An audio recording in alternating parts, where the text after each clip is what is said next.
Welcome to Khanversations. I'm Muqtedar, your host, and today I want to reflect and comment on a development in the United States where two American senators, Senator Blumenthal and Senator Lindsey Graham, a Republican senator, very influential, neoconservative oriented, highly hawkish, especially with regards to China and Russia. These senators have proposed a bill to essentially eliminate Russia's economy so that they can force Russia to come to the table and negotiate. This is essentially to end the war between Russia and Ukraine. President Donald Trump is quite frustrated that Russia has not basically done what he wanted to do, which is to immediately come forward and have a ceasefire so that President Trump can claim what he always did during the campaign, that he would end the war within 24 hours. But that has not happened. He's been president for actually more than 5 months now, and we have not seen an end. Rather, we have seen an escalation in the violence between Russia and Ukraine. So Senator Graham and his Democratic colleagues are proposing a bill according to which they're ramping up sanctions against Russia, but there's a particular item in this bill which actually targets India. And it's quite devastating if the bill were to pass. But before I give you the details about this, which Senator Graham described as a bunker-buster economic bomb, which is now being targeted towards China and India. But before I get into the details, please subscribe to the channel, like this video, press the bell icon, and don't forget to share this video with your socio-political network. So the bunker buster economic bomb that is there in this basically says that if any country were to buy oil from Russia, then America would impose 500% tariffs on all goods exported from that country to the United States. Now, everybody, I guess, are stealing Trump's, shall we say, playbook and are using tariffs as a leverage to impose their foreign policy demands on foreign countries.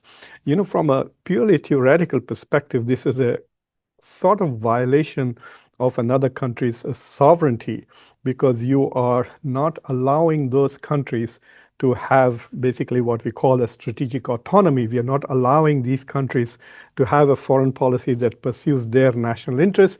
We are forcing them using tariffs as an instrument to basically distort their foreign policy to suit our interests. But that's what coercive diplomacy is all about. That is why balance of power really matters. That's why it's important that you are a major power. So not only can you pursue your own interests, but you can force other countries to accommodate your interests at the expense of their own interests. So this is what Senator Graham says, is that this is an economic bunker buster bombs. He's referring to those 30,000-pound bombs that Donald Trump just dropped on Iran's nuclear facilities to completely obliterate that. So he's saying that if any country were to import oil from Russia, Russian gas, then they would impose 500% taxes on all their goods. What that means really is that those countries will be forced to abandon Russian oil and move elsewhere, thereby basically destroying Russian economy, which depends heavily on export of oil and natural gas. So the two countries, I mean, there have been lots and lots of sanctions already on Russia, and the two countries that have kind of averted these sanctions have been India and China. China is on an average buying about $250 billion worth of goods, basically oil from Russia, and India has managed about over $60 billion for 2 years in a row. And I think this year, in 2024, India bought $65 billion worth of Russian oil. India not only refines that, but actually also consumes it at home, but also exports it abroad, indeed to European countries and even to New York City. So if India were not to buy that, I mean, this would really hurt Russia if India and China stopped importing Russian oil. And so Russia will be not only forced to come to the table, but I think Russia will be in a situation where Ukraine might have an upper hand if Europeans and Americans continue to provide Ukraine with weapons and deprive Russia of its basically income. But Donald Trump doesn't like this bill because there are two aspects to the reason why he does not like the bill. Donald Trump is not as anti-Russia as the U.S. Parliament, U.S. Congress is. The House as well as the Senate, especially American senators on both sides of the aisle, are very pro-Ukraine and very anti-Russia. They are certainly not America first. I don't think there's a single senator in the United States who is America first. They're all either Ukraine first or Israel first people in the US Senate. So these guys are trying to pass a law which actually restrict the president's discretion when it comes to foreign policy. So they're taking Trump's tariff powers away from him. Constitutionally, the American president does not have the power to impose tariffs. The US Constitution gives this power to the Congress. So the Senate is, in that sense, constitutionally correct in actually imposing tariffs for whatever purposes they wish to impose tariffs.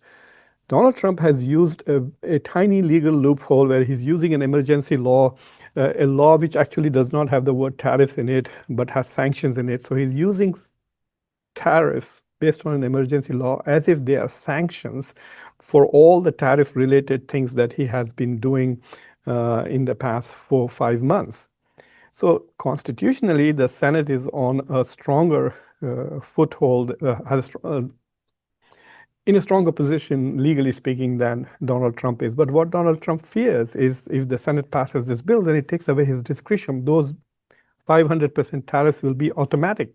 So how is he going to make a deal with China? How is he going to make a deal with India? And if some other country also buys oil, and if Trump wants to give them a waiver, like for example, if he wants to give India a waiver and say, okay, fine, you can buy oil from Russia, we will not impose any tariffs on you, he will not be able to do that if this bill passes as it is.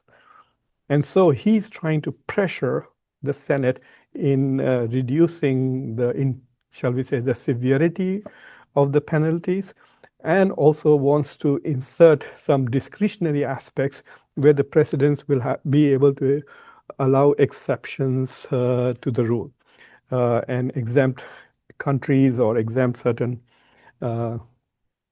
in certain circumstances, certain countries from this imposition of these tariffs, or maybe even reduce from, say, 500% to 5% or 50%, whatever it is.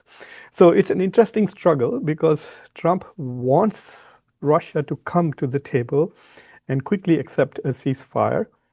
Uh, uh, because there is also this whole narrative about how Donald Trump is trying to win a Nobel Peace Prize, and now he claims he has two ceasefires, so one between India and Pakistan, and the other between Israel and Iran. So if he can bring about this really big one between Russia and Ukraine, then of course, I mean, I would also say that he deserves the Nobel Prize if he can end that war. But there are lots of people here who actually want to use the war to go after and destroy Russia, the military capabilities and Russia's economic capabilities. And Ukraine has become an instrument for NATO expansion and Western efforts to really dominate Russia.